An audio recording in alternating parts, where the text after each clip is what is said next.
जय माता दी। नमस्कार दोस्तों, स्वागत है आप सभी का हमारे YouTube चैनल लक्ष्मी शर्मा की कहानियाँ पर। ओम नमः भगवते वासुदेवाय। भक्तजनों, आज मैं आप सभी को भादो शुक्ल द्वादशी की व्रत कथा सुनाने जा रही हूँ। कहते हैं कि इस दिन भगवान वामन की पूजा करने से और इन कथाओं के श्रवण करने से व्यक्ति के अंदर का अहंकार नष्ट हो जाता है। इसी दिन के साथ आत्मबल में भी वृद्धि होती है। वामन द्वादशी के दिन भगवान विष्णु की पूजा करने से बुरे कर्मों से भी छुटकारा मिलता है।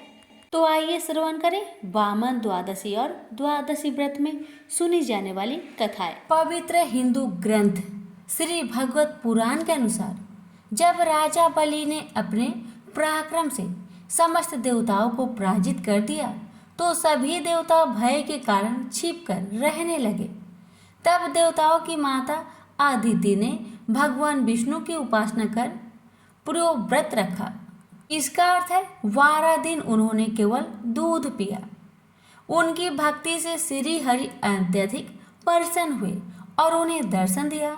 भगवान ने माता अदिति को वरदान स्वरूप उनके पति ऋषि कश्यप द्वारा गर्भवती होने का आशीर्वाद दिया और उनसे ये भी कहा कि स्वयं भगवान विष्णु उन्हें पुत्र रूप में प्राप्त होंगे। उन्होंने ये भी कहा कि श्री हरि ही उस बालक की रक्षा करेंगे। विष्णु जी ने अदिति से इस बात को किसी से भी न कहने के लिए कहा और अंतर्ध्यान हो गए। भगवान के आशीर्वाद से अदिति को पुत्र की प्राप्ति हुई। जिस समय भगवान ने जन्म लिया उस समय चंद्रमा श्रवण नक्षत्र में था और भाद्र मास की शुक्ल पक्ष की द्वादशी थी। उस समय को विजया द्वादशी भी कहते हैं। विष्णु जी अदिति को अपने वरदान की याद दिलाने के लिए उनके सामने असली रूप में प्रकट हुए, जो कि 4 भुजाओं में से एक में शंख, दूसरे में चक्र, तीसरे में गदा और चौथी भुजा में कमल धारण किए हुए थे। कश्यप और अदिति को देखते देखते भगवान ने वामन का अवतार धारण कर लिया। वामन अवतार में भगवान को यज्ञोपवीत पृथ्वी ने कृष्ण मृग का चर्म, चंद्रमा नस दंड, माता अदिति ने कोपिन और कटी वस्त्र, ब्रह्मा जी ने कमंडल, सप्त ऋषि ने कुश और सरस्वती ने रुद्राक्ष की माला धारण कराई और जगत जननी माता ने उनको भिक्षा दी। इसी कारण इस तिथि को वामन द्वादशी कहा जाता है। वामन पिता से आज्ञा लेकर बलि के पास जाते हैं। उस समय राजा बलि नर्मदा के उत्तर तट पर अंतिम यज्ञ कर रहे होते हैं। वामन अवतार राजा बलि से भिक्षा में 3 पग भूमि मांगते हैं। बलि दैत्य गुरु शुक्राचार्य के मना करने पर भी अपने वचन पर अडिग रहते हुए विष्णु को 3 पग भूमि दान में देते हैं। भगवान एक पग में स्वर्ग व दूसरे पग में पृथ्वी को नाप लेते हैं। अब तीसरा पग रखने को कोई स्थान नहीं रह जाता। बलि के सामने संकट उत्पन्न हो जाता है कि वामन के तीसरे पैर रखने के लिए स्थान कहाँ से लाए। ऐसे में राजा बलि यदि अपना वचन नहीं निभाए तो अधर्म होगा। आखिरकार बलि अपना सिर भगवान के आगे कर देता है और कहता है, तीसरा पग आप मेरे सिर पर रख दीजिए। वामन भगवान ठीक वैसा ही करते हैं और बलि को पाताल लोक में रहने का आदेश करते हैं।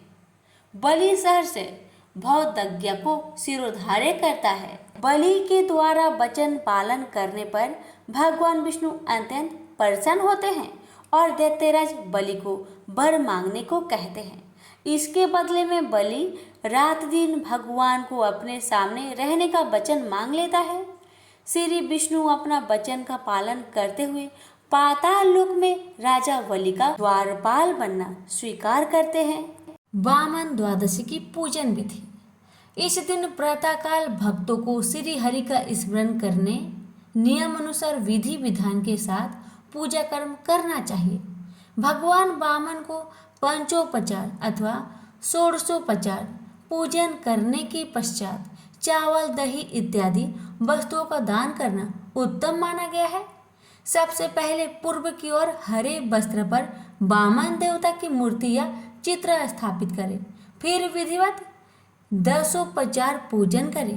कांसे के दिए में शुद्ध देसी घी का दीपक जलाए, चंदन लगाए, तुलसी पत्र चढ़ाए, रक्त चंदन चढ़ाए, मौसम्बी का फलहार चढ़ाए और मिश्री का भोग लगाए।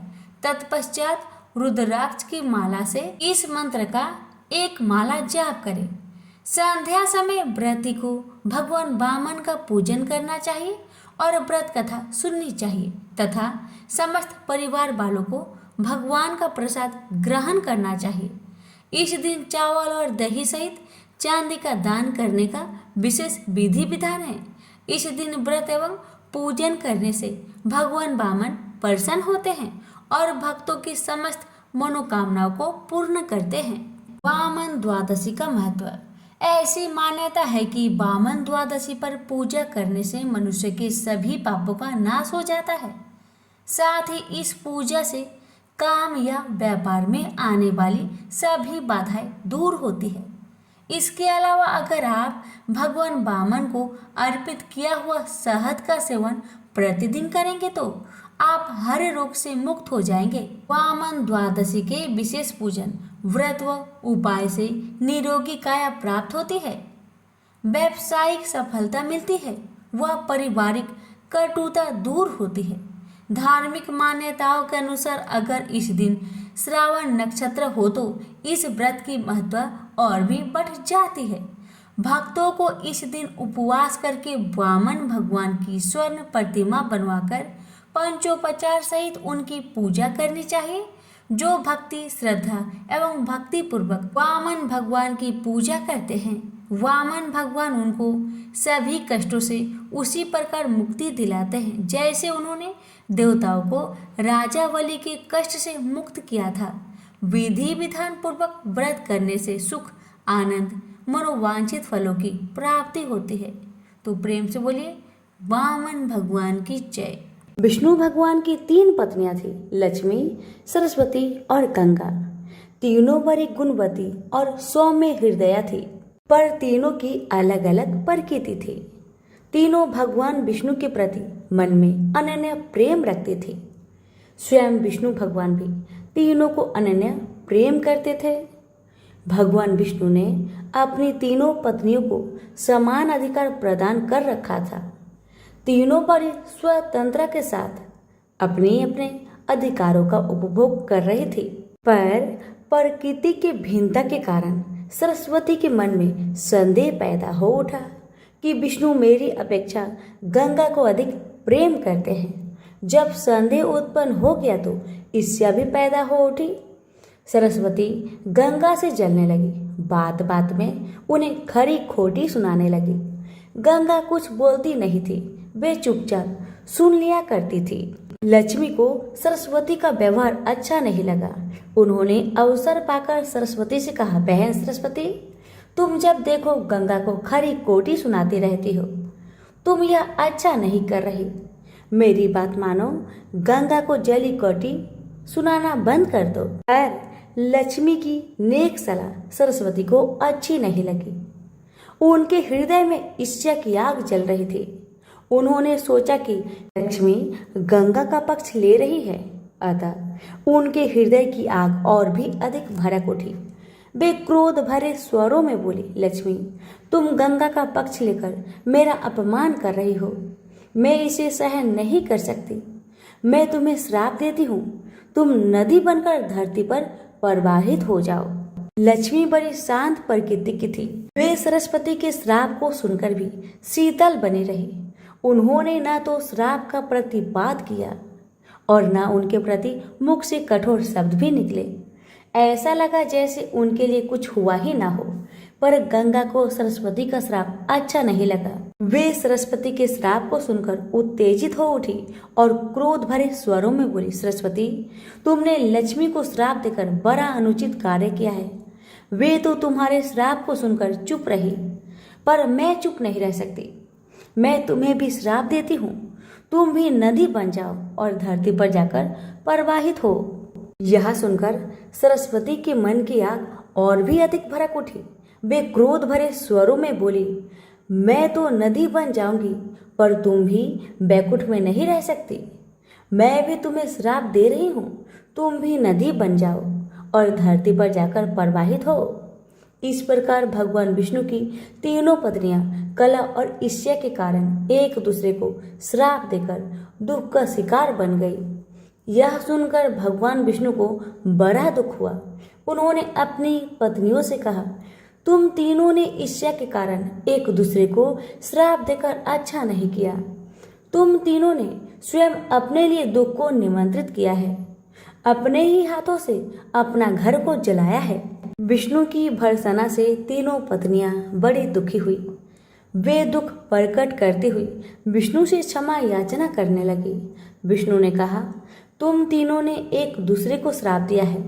श्राप के अनुसार तुम तीनों को नदी बनना ही पड़ेगा, नदी बनकर धरती पर जाना ही पड़ेगा। यह सुनकर लक्ष्मी का मन दुख से भर गया। उन्हें विष्णु का वियोग एक क्षण भी सहा नहीं जा रहा था। वे अपने प्राणों को आंसुओं के रूप में बहाती हुई बोली, प्रभु मुझ पर दया कीजिए, मैं एक क्षण भी आपके बिना नहीं रह सकती। कोई ऐसा उपाय बतलाइए जिससे मुझे आपसे अलग ना होना पड़े, धरती पर ना जाना पड़े। विष्णु ने कहा, लक्ष्मी तुम्हें धरती पर जाना ही पड़ेगा, किंतु तुम्हारे हृदय में कपट और ईर्ष्या का भाव नहीं है, अतः तुम मुझे बहुत प्रिय हो। तुम्हें मुझसे अलग नहीं होना पड़ेगा। तुम अर्ध शक्ति से मेरे पास रहो और अर्ध शक्ति के रूप में पद्मावती नदी के रूप में धरती पर जाकर बहो। धरती पर शंखचूड़ नामक एक राक्षस उत्पन्न होगा, वह मेरा ही अंश होगा। तुम तुलसी के रूप में उसकी पत्नी बनोगी। तुम तुलसी के रूप में सदा विष्णु प्रिया बनी रहोगी और जन जन से आदर पाओगी। गंगा को भी भगवान विष्णु से अलग होने का बड़ा दुख था, अतः उन्होंने भी आश्रु नयन निवेदन किया, प्रभु ऐसा कोई उपाय बताए जिससे मैं आपसे अलग ना हो। विष्णु भगवान ने कहा, गंगे श्राप बस तुम्हें भी धरती पर जाना ही पड़ेगा। राजा भगीरथ अपने पूर्वजों के उद्धार के लिए तप कर रहे हैं। तुम्हें धरती पर गंगा के रूप में प्रवाहित होना पड़ेगा और भगीरथ के पूर्वजों का उद्धार करना होगा। तुम भगीरथ के पूर्वजों का उद्धार करके समुद्र में मिल जाओ। समुद्र मेरा ही रूप है, अतः तुम सदा मुझ में ही रहोगी। तुम स्वर्ग से उतरने पर शिव की जटाओं में रहोगी। शिव और मुझ में कोई अंतर नहीं है, इस रूप में भी तुम सदा मुझ में ही रहोगी।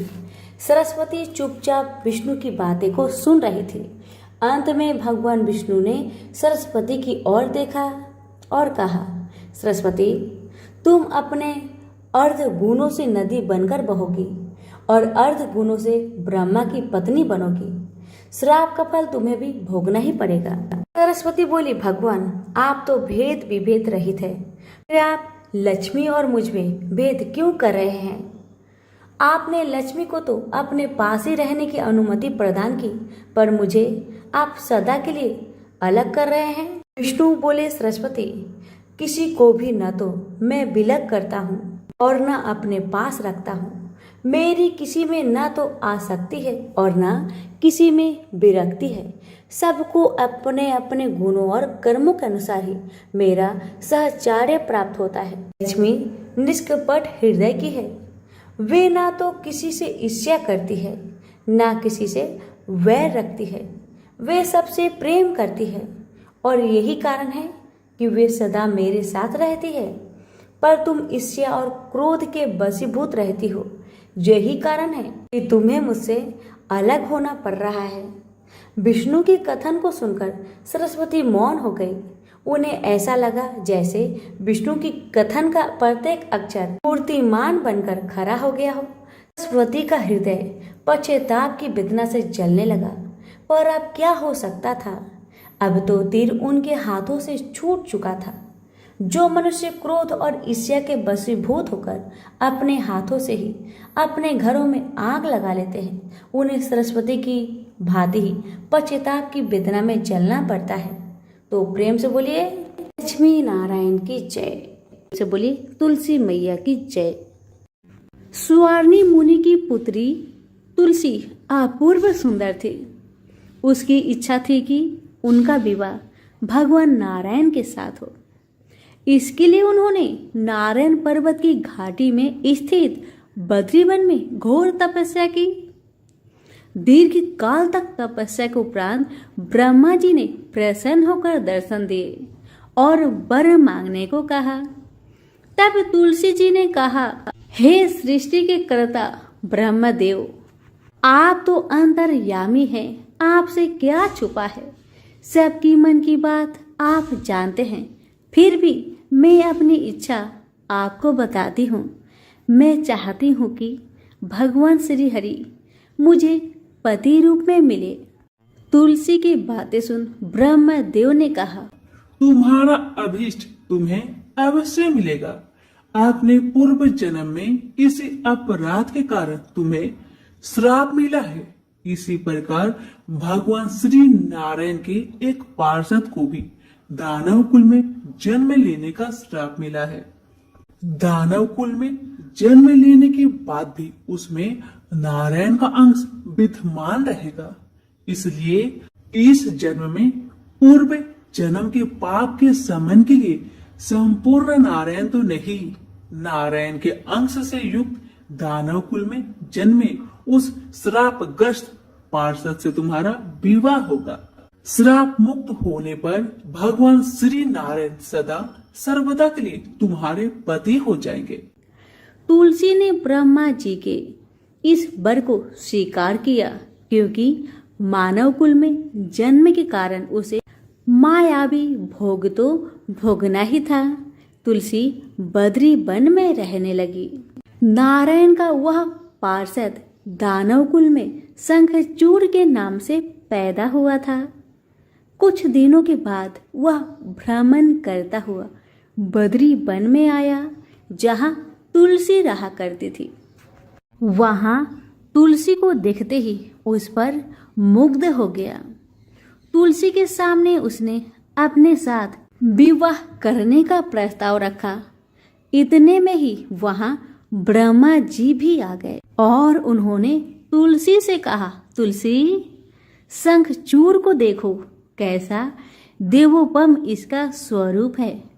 दानव कुल में जन्म लेने के बाद भी लगता है जैसे इसके शरीर में नारायण का वास हो। तुम प्रस्ताव को स्वीकार कर लो। तुलसी को भी लगा कि उसकी तपस्या पूर्ण हुई है, उसे इच्छित फल मिला है। शंखचूड़ के साथ उसका गंधर्व विवाह हो गया और वह शंखचूड़ के साथ उसके महल में पत्नी बनकर आ गई। शंखचूड़ ने अपनी परम सुंदरी सती सावधि पत्नी तुलसी के साथ बहुत दिनों तक राज्य किया। उसने अपने राज्य का इतना विस्तार किया कि देवलोक तक उसके अधिकार में आ गया। स्वर्ग का सुख भोगने वाले देवताओं की दशा भिखारियों की जैसी हो गई।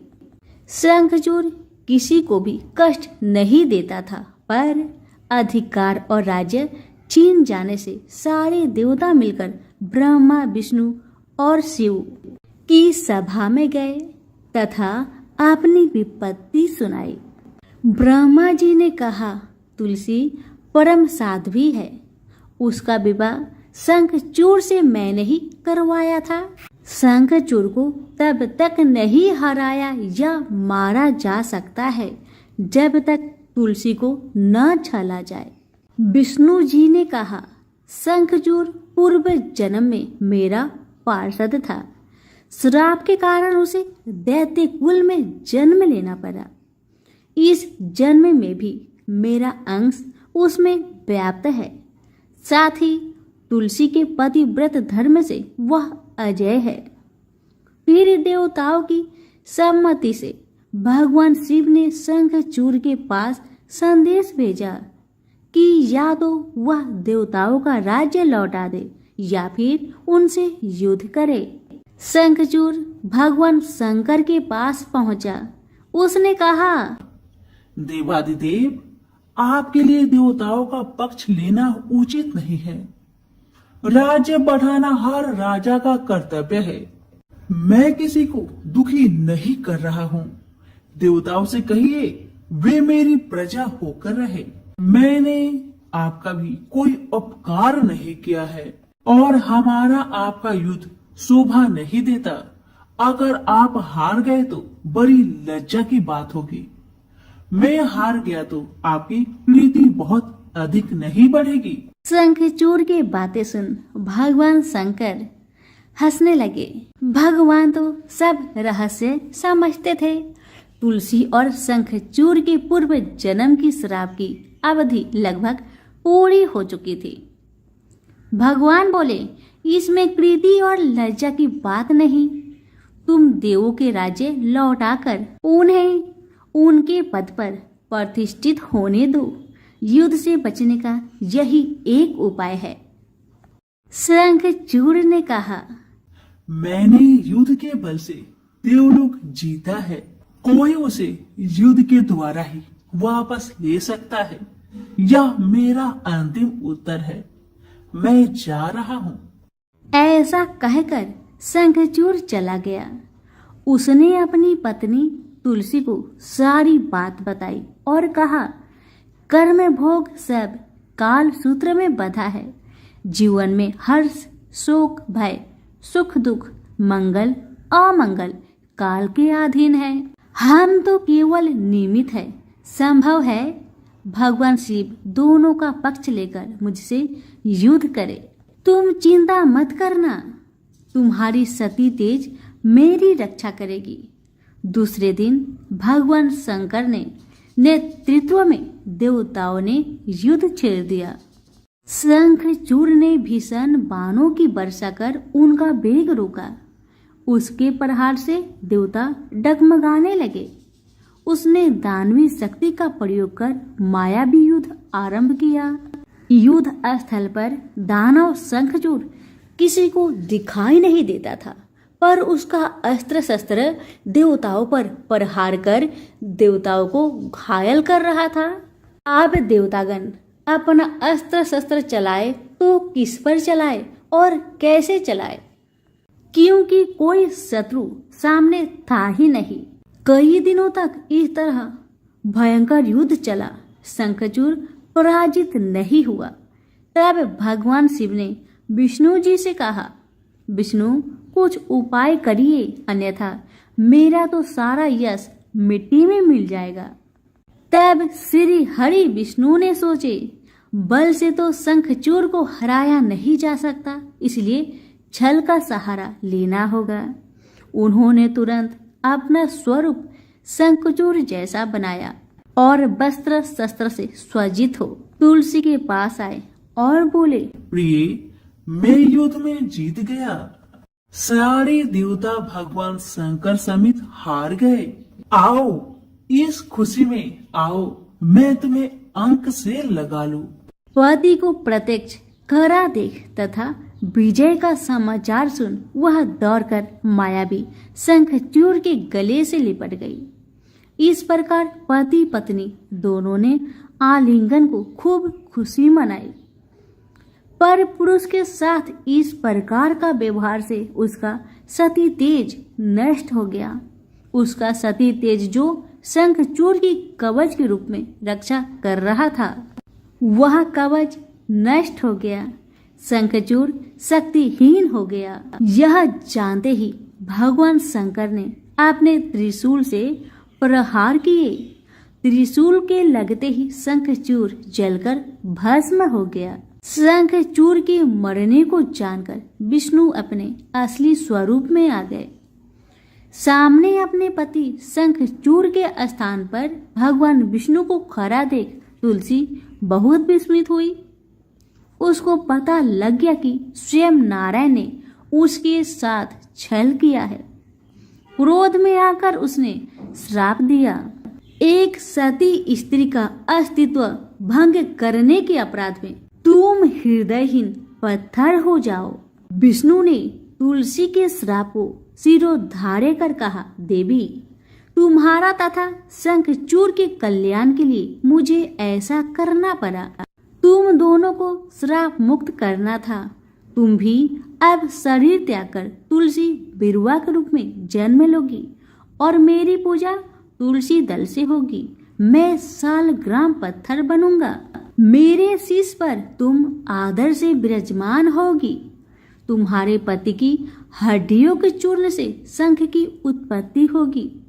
उस शंख ध्वनि से देवताओं तथा मेरी पूजा आराधना होगी। जहाँ शंख ध्वनि होगी वहाँ मंगलमय में मैं विराजमान रहूंगा। तुमने पूर्व जन्म में बद्री वन में मुझे पाने के लिए बड़ी तपस्या की थी। अब अगले जन्म में मैं नारायण पर अस्तर के रूप में बद्रीनाथ वन में स्थापित हो जाऊंगा और मेरी पूजा अर्चना फल फूल से न होकर तुम्हारी तुलसी दल से होगी। मेरे शीश पर विराजमान होकर तुम मुझसे भी पूजा पद प्राप्त करोगी। प्रेम से बोले तुलसी माता की जय हो, शालिग्राम जी की जय हो, विष्णु भगवान की जय हो। बहुत समय पहले की बात है। एक गांव में एक ननद भाभी रहा करती थी। ननद अभी कंवारी थी। उस परिवार में ननद, भाभी और भाई, इन तीनों के अलावा और कोई भी नहीं रहता था। भाभी तो कभी कोई पूजा पाठ करती ही नहीं थी और ननद हर रोज तुलसी माता की पूजा किया करती थी। उनकी बड़ी सेवा करती थी। बिना तुलसी पूजन के ननद कभी भोजन नहीं करती थी। ननद का पूजा पाठ देख के भाभी को बहुत क्रोध आता था। कभी कभी भाभी तो अपनी ननद से ऐसे भी कह देती थी कि जब तुम्हारा विवाह होगा ना तो मैं तुम्हें और बराती को तुलसी ही खाने दूंगी और दहेज में यही दूंगी। इसी तरह समय निकलने लगा, दिन बीतने लगी। अब तो ननद भी बड़ी हो गई थी। भाई ने अपने बहन के लिए एक अच्छा घर और बर ढूंढा। अब तो बहन की शादी पक्की हो गई। बहन की शादी वाले दिन भाभी ने क्या किया, बारातियों के सामने तुलसी का गमला फोड़कर रख दिया। लेकिन ननद की सच्ची भक्ति और श्रद्धा से तुलसी माता बहुत प्रसन्न थी। इसी कारण से तुलसी माता की कृपा से तुलसी का गमला स्वादिष्ट व्यंजन में बदल गया। ये चमत्कार देखकर भाभी बहुत आश्चर्यचकित हो गई। लेकिन फिर भी उसका आदत नहीं गया। उसने फिर क्या किया, अपने ननद को गहने के बदले में तुलसी की मंजरी पहना दी। लेकिन तुलसी माता की कृपा से वह मंजरी भी सोने के आभूषण में बदल गए। ये देखकर भी भाभी बहुत हैरान हुई, मगर फिर भी अपनी करतूत करनी न बंद किया। उसने फिर वस्त्रों के स्थान पर तुलसी का जनेऊ रख दिया। लेकिन तुलसी माता की कृपा से वह तुलसी का जनेऊ रेशमी और सुंदर वस्त्र में बदल गया। ननद की भाभी बहुत पापिन थी, इसलिए तुलसी माता की महिमा को न जान सकी। भाई ने अपने बहन को बड़े प्यार और आदर के साथ विदा किया। बहन ससुराल में गई। ससुराल वाले उसके दहेज आदि के बारे में बहुत बड़ाई करने लगे। जब ये बात भाभी को मालूम हुई तो उसे बड़ा आश्चर्य हुआ और तुलसी जी की पूजा का महत्व उसको समझ में आ गया। भाभी की एक लड़की थी। अब भाभी सोचने लगी, क्यों ना मैं भी अपनी बेटी को तुलसी माता की पूजा करने को कहूँ। तो भाभी अपनी लड़की से कहने लगी कि तू भी तुलसी माता की सेवा कर, तुझे भी बुआ की तरह फल मिलेगा। पर लड़की अपनी माँ के जैसी ही थी। उसे तुलसी की सेवा में मन नहीं लगता था।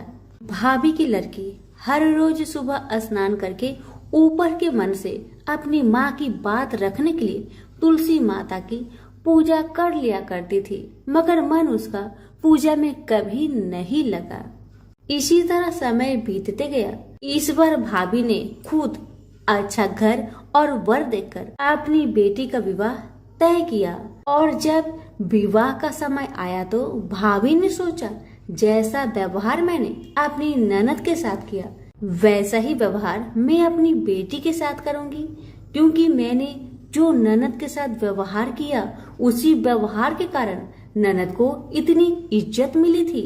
क्यों ना मैं भी अपनी लड़की के साथ वैसा ही व्यवहार करूं। अब जैसे ही बाराती वाले आए, भाभी ने तुलसी जी का गमला को फोड़कर बाराती के सामने रख दिया, परंतु इस बार मिट्टी मिट्टी ही रही। मंजरी व पत्ते भी अपने पूर्व रूप में ही रहे तथा जनेऊ भी जनेऊ ही रहा। सभी बाराती भाभी की बुराई करने लगे। ससुराल में भी लड़की की और उसकी माँ की बहुत बुराई हो रही थी। भाभी को अपनी ननद से बहुत जलन होता था। इस कारण भाभी अपनी ननद को बहुत कम ही घर पर बुलाया करती थी, पर भाई अपने बहन को बहुत मानता था। भाई ने एक दिन सोचा बहन की शादी किए हुए बहुत साल हो गए, क्यों ना मैं अपने बहन से मिलकर आऊं, उसके ससुराल जाऊं। अब भाई ने अपनी इच्छा अपनी पत्नी को बताया। पत्नी से कहा कुछ सौगात ले जाने के लिए कुछ दो, बहन का घर जाऊंगा, खाली हाथ कैसे जाऊं, कुछ हो तो मुझे दो। भाभी ने क्या किया, गुस्से से जुआर एक थैले में भरकर कहा, लो इसी को लो और अपनी बहन के घर ले जाओ, मेरे पास और कुछ नहीं है, यही है, इसी को ले जाओ। बेचारा पति दुखी मन से चल दिया वही जुआर भरे थैले को लेकर, और मन ही मन में सोचते जा रहा था, भला कोई भाई अपने बहन के ससुराल में जुआर ले जाता है। यही सोचते सोचते भाई बहन के ससुराल की तरफ जा रहा था। उसने सोचा ये जुआर बहन के ससुराल ले जाऊंगा तो लोग क्या कहेंगे, क्यों ना मैं इसे गाय को खिला दूं। भाई जब बहन के नगर के समीप पहुंचा और उसने एक गौशाला में गाय के सामने जुआर का थैला उलट दिया। जुआर को उलटता देखकर तब गौपालक ने कहा, ए भाई तुम ये क्या कर रहे हो, सोना मोती गाय के आगे क्यों डाल रहे हो। भाई ने जब नीचे देखा तो सचमुच हीरे मोती सोना चांदी जगमगा रहे थे। भाई ने तुलसी माता के चमत्कार को जान लिया और जोर जोर से तुलसी माता की जयकारा लगाने लगा और सारी कहानी उस गौपालक को बताया। सोना चांदी हीरा मोती थैले में भरकर बहुत प्रसन्न मन से अपने बहन के घर गया।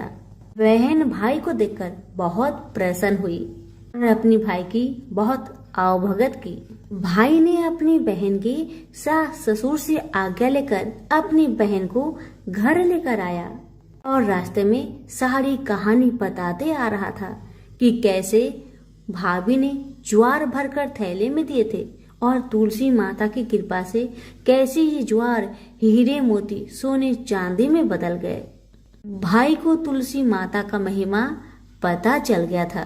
अब भाई और बहन घर आकर अपनी भाभी को सारी कहानी बताते हैं और तुलसी माता की महत्व को समझाते हैं और पूजन करने का फल उसे भी बताते हैं। अब तो भाई और भाभी और उसकी बेटी तीनों जन मिलकर हर दिन तुलसी माता का पूजन किया करते थे और तुलसी माता भी उनके पूजन से प्रसन्न होकर उनके घर में अन्न धन के भंडार भर दिए और भाभी की बेटी को भी अच्छा घर और वर मिला। तो सभी मिलकर बोलिए तुलसी मैया की जय हो। कथा अच्छी लगे तो लाइक करके अभी शेयर करें। धन्यवाद। हर महीने में एक बुढ़िया माई तुलसी माता का पूजन और सीजन करती और साथ में कहती, हे तुलसी माता सत की दाता, मैं तेरा बिडला सींचती हूँ, मुझे बहू दे, पीताम्बर की धोती दे, मीठा मीठा गाथ दे, बैकुंठा में बास दे, चटक की चाल दे, पतक की मौत दे, चंदन का काठ दे, रानी सा राज दे, दाल भात का भोजन दे, 11 की मौत दे, श्री कृष्ण का कांधा दे। बूढ़ी माई की ये सभी बातें सुनकर तुलसी माता सूखने लगी। तो भगवान ने पूछा कि हे तुलसी, तुम क्यों सूख रही हो? भगवान की बातें सुन तुलसी माता कहने लगी कि एक बुढ़िया माई मेरे पास रोज आती है और वह पूजन करके यही बात कह जाती है। मैं सब बात को पूरा कर दूंगी, लेकिन भगवान कृष्ण का कंधा कहाँ से लाऊंगी? तो भगवान बोले, जब वो बुढ़िया मरेगी तो मैं अपने आप उसे कंधा देने आ जाऊंगा। तो बुढ़िया माई से कह देना। समय बीतता गया। जब बुढ़िया माई मर गई, सब लोग आ गए। जब माई को ले जाने लगे तो वह किसी से न उठी। तब भगवान एक 12 बरस के बालक का रूप धारण करके आए। बालक ने कहा, मैं कान में एक बात कहूंगा तो बुढ़िया माई उठ जाएगी। बालक ने कान में कहा, बुढ़िया माई मन की निकाल ले, पीतांबर की धोती ले, मीठा मीठा घास ले, बैकुंठा बास ले, चटक की चाल ले, पाटक की मौत ले, कृष्णा जी का कांधा ले। यह सुनकर बुढ़िया माई हल्की हो गई। भगवान ने कंधा दिया और बुढ़िया माई को मुक्ति मिल गई। हे तुलसी माता, जैसे बुढ़िया माई को मुक्ति थी वैसे सबको देना। प्रेम से बोलिए तुलसी मैया की जय हो। एक नगर में एक गरीब ब्राह्मण अपनी पत्नी के साथ रहता था। वह भिक्षा मांग मांग कर अपना जीवन गुजारता और भगवान की पूजा में लगा रहता था। वह उतने ही भिक्षा मांगता जिससे उसके और उसके परिवार का पेट भर सके। उस नगर का राजा बहुत धनवान था और ब्राह्मणों का आदर करने वाला था। राजा किसी भी ब्राह्मण को अपने महल से खाली हाथ नहीं जाने देते थे। दूर दूर से ब्राह्मण राजा के पास आते और मुंह मांगा दान लेकर आशीर्वाद देते हुए वापस चले जाते थे।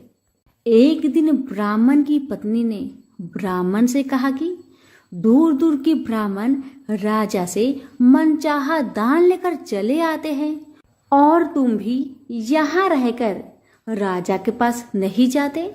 जन्म भर मैं कंगाली का झक झेलूं, आज तुम जाओ और राजा से कुछ मांग कर लाओ। ब्राह्मण ने पत्नी को समझाते हुए कहा, तू तो बावड़ी है, हमें धन की क्या जरूरत? हमें इतना तो मिल ही जाता है जिससे हम अपना पेट भर सके, और राजा का धन तो अच्छा नहीं होता, वो हमें नहीं लेना चाहिए। ब्राह्मण की पत्नी जिद पर अड़ गई और बोली, मैं तुम्हारी एक भी बात सुनने वाली नहीं। कब तक हम कंगाली में जीते रहेंगे? तुम तो रोज माला लेकर बैठ जाते हो। अपने बच्चे को क्या खिलाएंगे और क्या पहनाएंगे? जब बच्चे दूसरे बच्चों को पहनते, ओढ़ते और खाते पीते देखेंगे तो उनका भी मन ललचाएगा। अब तुम राजा के पास जाओ। राजा बहुत भला व्यक्ति है, वो हमें मुंह मांगा दान जरूर देंगे। मजबूर होकर ब्राह्मण राजा के महल की ओर चल पड़ा, और राजा उस समय महल में नहीं था। ब्राह्मण को वापस लौटना पड़ा। दूसरे दिन ब्राह्मण की पत्नी ने ब्राह्मण को फिर से महल में भेजा, परंतु राजा फिर से महल में नहीं मिला। तीसरे दिन राजा महल में गया और उसने ब्राह्मण का स्वागत किया और उसे आसन पर बैठाया, और साथ में ब्राह्मण देवता से 2 दिन न मिल पाने के लिए क्षमा भी मांगी। राजा ने कहा, मैं आपकी क्या सेवा कर सकता हूँ? ब्राह्मण ने कहा, जो मैं मांगू वो आप दे सकेंगे? राजा ने कहा, हाँ हाँ कहिए, मैं आपकी क्या सेवा कर सकता हूँ? ब्राह्मण ने निवेदन किया, महाराज मैं कुछ और नहीं चाहता, बस आप मुझे अपने पसीने की कमाई से 4 पैसे दान में दे दीजिए। ब्राह्मण की बात सुन राजा बहुत हैरान हो गए और मन ही मन सोचने लगे कि मेरे महल में कितने सारे धन पड़े हैं पर मेरी मेहनत की एक कौड़ी भी नहीं है। राजा ने ब्राह्मण से कहा, आप मुझे एक दिन का समय दे, मैं कल आपको आपका मुंह मांगा दान दूंगा। ब्राह्मण महल से अपने घर को खाली हाथ ही लौट आए। ब्राह्मण को खाली हाथ आता देख पत्नी बोली, क्या हुआ, राजा ने कुछ दिया नहीं? ब्राह्मण बोला, राजा ने कल देने के लिए कहा है। ब्राह्मण की पत्नी सोचने लगी, शायद इन्होंने बहुत सारा धन मांगा होगा और राजा को इसकी व्यवस्था करने में समय लग रहा होगा, इसलिए कल बुलाया है। दूसरी ओर राजा ने अपने राजसी कपड़े बदलकर फटे पुराने कपड़े पहने और मजदूर जैसा भेष बना लिया। जब राजा की पत्नी ने देखा और कारण पूछा तो राजा ने सब कुछ बताया। रानी बोली, मैं भी आपके साथ चलूंगी। राजा के हाँ कहने पर रानी भी पुरानी साड़ी पहनकर आ गई। इस प्रकार राजा रानी मजदूरी की तलाश में शहर निकले।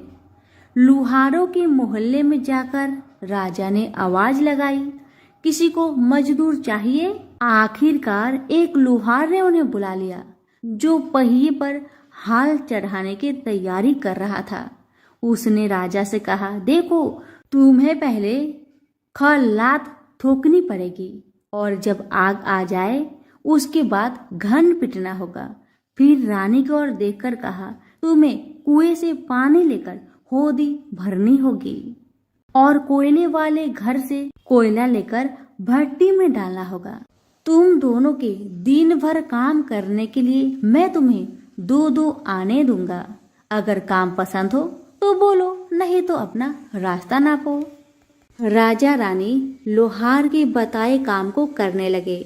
राजा खलात ठोकने लगा पर उससे काम ठीक से नहीं हो पा रहा था। लोहार नाराज होकर राजा को ठीक से काम करने के लिए कहता है। राजा जैसे तैसे अपना काम करने लगा। रानी भी कुएं से पानी भरकर लाने लगी। रानी के हाथ में फफोले पड़ गए। किसी तरह बड़ी कठिनाइयों से उसने पानी का हौज भरा। उसके बाद रानी कोयला लाकर भट्टी में डालने लगी। कोयला भरने के कारण रानी के गोरे गोरे हाथ और कपड़े काले पड़ गए। भट्टी में आग आने पर लुहार ने पात भट्टी में से निकालकर पहियों पर जमाई और एक घन अपने हाथ में लेकर और एक राजा के हाथ में देकर कहा, देखो, बारी बारी से घन इस पर पटकना, हाथ इधर उधर ना होने पाए। राजा जोर जोर से घन पटकने लगा, लेकिन उसका निशाना ठीक नहीं बैठता था। कभी घन हाल पर गिरता तो कभी पहिए पर। मजदूरों का ऐसा काम देखकर लुहारिन बरबराती हुई आई और लोहार से कहने लगी, तुमने कहाँ से यह नौसिखिए मजदूर काम पर लगाए हैं? इनसे काम तो होगा नहीं। यह मजदूर तुम्हारा सब काम बिगाड़ देंगे। राजा रानी उन दोनों की फटाकर सुनते सुनते अपना काम मन लगाकर करते रहे। घन पटकते पटकते राजा का शरीर पसीना से तर तर हो गया और जोर शोर से सांस चलने लगी। रानी भी पानी भरते भरते और कोयला झोंकते झोंकते थक कर चूर हो गई। दोनों ने पूरे दिन बहुत मेहनत की। लुहार ने राजा रानी को 2-2 पैसे दिए, जिसे वो बड़ी खुशी खुशी लेकर महल आ गए। आज उन्हें पता चला कि मेहनत की कमाई कैसी होती है। राजा ने 4 पैसे अलग रख दिए और अगले दिन ब्राह्मण को बुलाकर उसे दे दिए। ब्राह्मण राजा को आशीर्वाद देकर घर लौटा और ब्राह्मणी से कहा, लो, मैं राजा के यहाँ से दक्षिणा ले आया हूँ। ब्राह्मणी खुश होकर दौड़ती हुई आई, पर जब उसने 4 पैसे देखे तो वह ठिठक कर रह गई और उन्हें दूर फेंक दिया। वो जल भूनकर ब्राह्मण से बोली, तुम जैसे दरिद्र राजा के यहाँ भी जाकर कुछ नहीं मांगा, शर्म भी नहीं आती? इतना कहकर रूठ कर चली गई और बहुत देर तक बरबराती रही। ब्राह्मण ने उन 4 पैसों को उठाकर तुलसी के पास रख दिए और सोचा जब ब्राह्मणी शांत हो जाएगी तो जरूरत पड़ने पर ये सिक्के को उठा लेगी। परंतु कई दिनों तक पैसे वहीं रखे रहे और फूल बेलपत्र ऊपर से गिर गिर कर मिट्टी में दब गए। ब्राह्मण और ब्राह्मणी दोनों ही उन सिक्कों के बारे में भूल गए। कुछ दिनों के बाद तुलसी जी के घर में 4 पौधे उगे। चारों पौधे बहुत सुंदर थे। यह देख ब्राह्मणी रोज उसमें पानी डाल देती। 4 महीने बाद वो पौधे बड़े हो गए और उनमें फूल लगने लगे। फूल सूखने पर इनसे मोती झरने लगी। ब्राह्मण और ब्राह्मणी ने कभी मोती नहीं देखे थे। वो समझे कि कोई बीज है। हर रोज कई कई फूल झरते और मोती पूरे तुलसी पर बिखर जाते। ब्राह्मणी उन मोतियों को समेट कर घर के एक कोने में डाल देती। इस तरह वहां मोतियों का ढेर लग गया था। एक दिन एक सब्जी वाली आई। ब्राह्मणी को सब्जी लेनी थी पर उसके पास पैसे नहीं थे। उसने सब्जी वाली से कहा, क्या तुम इन चमकदार बीजों के बदले सब्जी दे सकती हो? सब्जी वाली ने देखा तो वो पहचान गई, अरे ये तो मोती है। उसने खुशी खुशी ब्राह्मणी को उन मोतियों के बदले उनकी मनपसंद सब्जी दे दी। अब से हर रोज ऐसा होने लगा। ब्राह्मणी और सब्जी वाली दोनों खुश थे। सब्जी वाली यह सोचकर खुश थी कि मुझे 1 पैसे की तरकारी के बदले हजारों का माल मिलता है, और ब्राह्मणी ये सोचकर खुश थी कि इस बीजों के बदले सब्जी मिल जाती है। इस प्रकार कई महीने बीत गए। उधर राजा के महल में कई राजहंस थे जो मोती चुगते थे। राजा का यह नियम था, जब राजहंस मोती चुग लेते थे उसके बाद ही राजा और उसका परिवार भोजन करता था। एक समय बाद राजा का सारा धन उन मोतियों और दान देने में खर्च हो गया। अब राजा को मोती खरीदने के पैसे तक नहीं बचे। यह खबर पूरे नगर में फैल गई। ब्राह्मण और ब्राह्मणी को जब यह पता चला तो उन्होंने यही विचार किया कि राजा बहुत दानी और नेक दिल है। उसने अपना सब कुछ दान कर दिया, यहाँ तक कि शायद उनके पास खाने को भी कुछ नहीं है। ऐसा हालत में हमें उन लोगों की सहायता करनी चाहिए। ब्राह्मण ने ब्राह्मणी से कहा, अगर तू कहे तो इसमें से कुछ बीज राजा को दे दूं। तू कहती है इससे सब्जी और खाने की चीज मिल जाते हैं। ब्राह्मणी ने कहा, हाँ, मैं रोज इसके बदले सौदा लिया करती हूँ। ऐसा कहकर ब्राह्मणी 1 टोकरी बीज भर लाई। ब्राह्मण राजा के पास पहुंचा और उसे वो मोती दिए और राजा को सारी बात बताई। राजा उन मोतियों को देखकर चौंक गया। उसने मोती राजहंस को दिए। राजहंस उन्हें चुगने लगे। यह देख राजा ने ब्राह्मण से कहा, एक एक मोती सैकड़ों रुपए का है। सच बताए आपके पास इतने मोती कहाँ से आए? ब्राह्मण बोला, महाराज, ऐसे बीज तो हमारे घर पर बहुत हैं। और राजा को पूरी बात बताई। राजा अपने मंत्रियों के साथ ब्राह्मण के घर पहुंचे और उन चारों पेड़ों को देखा। पूछताछ में उन सिक्के वाली बात सामने आ गई। जब पेड़ों को देखा तो उनकी जड़ के पास वही सिक्के चिपके हुए थे। आज ब्राह्मण और ब्राह्मणी को मालूम हुआ कि उनके पास लाखों करोड़ों की दौलत है, जिसे वो साधारण बीज समझते थे। ब्राह्मण ने सोचा कि मेरे लिए यह धन किस काम का। ऐसा सोच ब्राह्मण ने सारे मोती राजा को दान में दे दिए। राजा की आंखें भी खुल गई। मेहनत के धन की कीमत उन्हें मालूम पड़ गई। उस दिन राजा ने प्रण कर लिया कि मैं खजाने के पैसे से एक भी पैसा अपने खर्च में नहीं लगाऊंगा। अपना खर्च मेहनत करके चलाऊंगा। खजाने और ब्राह्मण के दान से राजा ने जनता का हित में कई धर्म कर्म के काम शुरू कर दिए। हे तुलसी माता, जैसे आपने ब्राह्मण परिवार पे अपनी कृपा बरसाई, वैसे ही आपकी कथा कहने वाले, सुनने वाले, हुक्कारे भरने वालों पर अपनी कृपा सदा बनाए रखे। तो प्रेम से बोलिए तुलसी मैया की जय हो। पुराणों में बताया गया है, कि एक बार भगवान गणेश गंगा नदी के किनारे तपस्या कर रहे थे।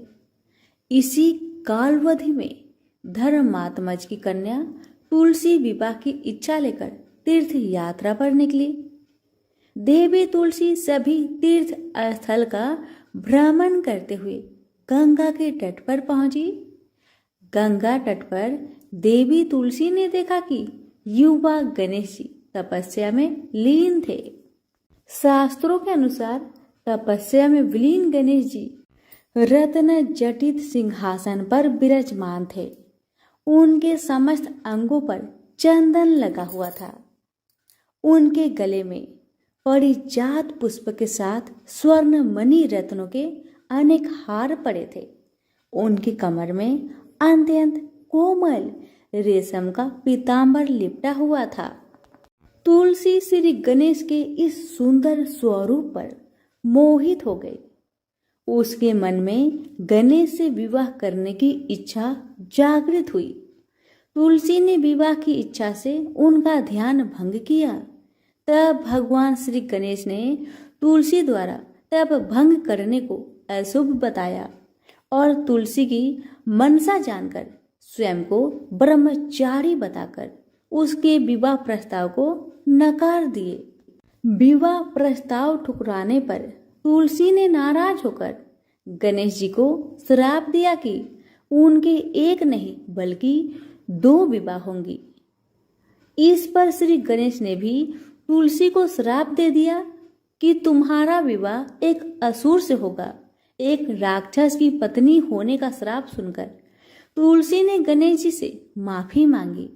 तब गणेश जी ने तुलसी से कहा कि तुम्हारा विवाह शंखचूड़ राक्षस से होगा, किंतु फिर तुम भगवान विष्णु और श्री कृष्ण को प्रिय होने के साथ ही कलयुग में जगत के लिए जीवन और मोक्ष देने वाली होगी।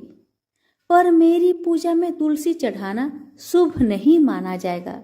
तब से ही भगवान श्री गणेश जी को पूजा में तुलसी चढ़ाना वर्जित माना गया है। प्रेम से बोलिए गणेश जी की जय, तुलसी जी की जय।